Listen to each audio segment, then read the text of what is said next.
Thank you, Mr. Chairman, very much for doing this. My concern is that in 2013, you had 40 dissidents arrested in the first 6 weeks, a show trial, and long sentences.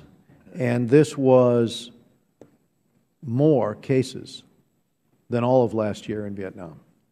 And sometimes when we're talking about these cases, I think our mistake is to not look at the details of the magnitude of human rights violations that occur and over such a trivial issue.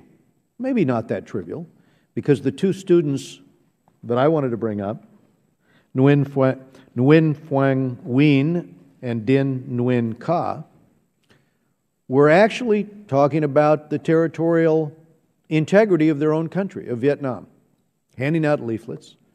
And for that, this 21-year-old girl, and this is a photo of her, and I think there was a photo earlier, now is sentenced to 6 years in prison.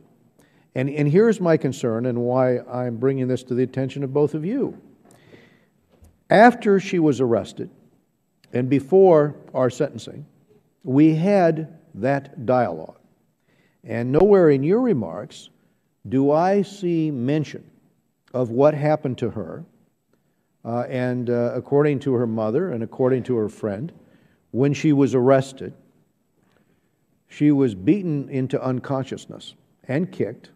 Her mother reports the bruises on her neck, on her arms that her mother could see. She was carried away, charged, I guess the terminology is working against the interests of the state or words to that effect, and receives a 6-year sentence. And her friend, in his 20s, another college student, he's sentenced to 8 years.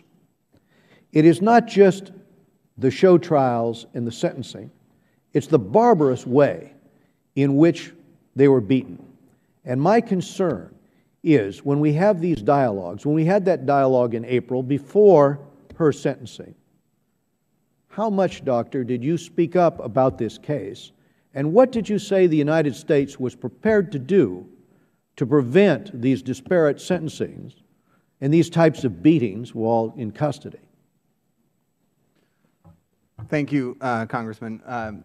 I'm glad you've focused on the case of Nguyen Phương Uyên. When she was first arrested, I actually went to New York and met with the ambassador of Vietnam to the United Nations there and raised my concerns about that case and her case. What did he say? I'd love to hear his He noted my concerns and said that he would take them back to Hanoi. And I raised them again in the course of the human rights dialogue. The fact that she wasn't mentioned in my opening testimony is only testament to the number of names that I could have listed in my opening testimony. I understand, Dr. Baer, but at some point, our actions have to match our words. We are at that point with Vietnam, seriously. You can't have 40 cases like this in 6 weeks and not have the United States take decisive action. And the reason we're holding this hearing today is because we're demanding some semblance of responsibility with respect to human rights inside Vietnam. We have a relationship with this country, and there is much that Vietnam is asking of the United States. I don't think it's too much to ask for her release and for the release of this other student who was taken into custody. Again, the crime here is passing out a leaflet that discusses the issue of the territorial questions, the territorial waters off the coast of Vietnam. How in the world can that constitute or justify the type of beating she went through and the type of prison sentence that she and her friend have been given? And if we are not going to use the leverage that we have in order to check these impulses to use violence, it's not responsible for the United States, with the leverage we have, not to make our actions match our words about this. And we're going to have to do something. And my suggestion is contact again the ambassador and tell him about the concerns, not just from us, but from the NGO community worldwide. This is the type of thing that starts a firestorm among young people over their future on this planet when governments are as capricious as this. And there are other issues that you and I have talked about that I could bring up.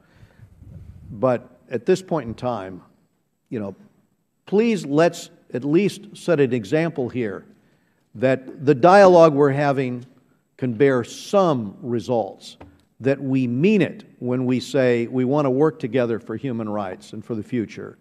And this would be such an important place for the government in Vietnam to start with respect to these two students. And if I could just have a quick response. You have my commitment that I will continue to raise this case and that I will press them to release her and her friend on the charges that they've been sentenced on. Dr. Baer, thank you, and I appreciate. Thank you, Mr. Chairman.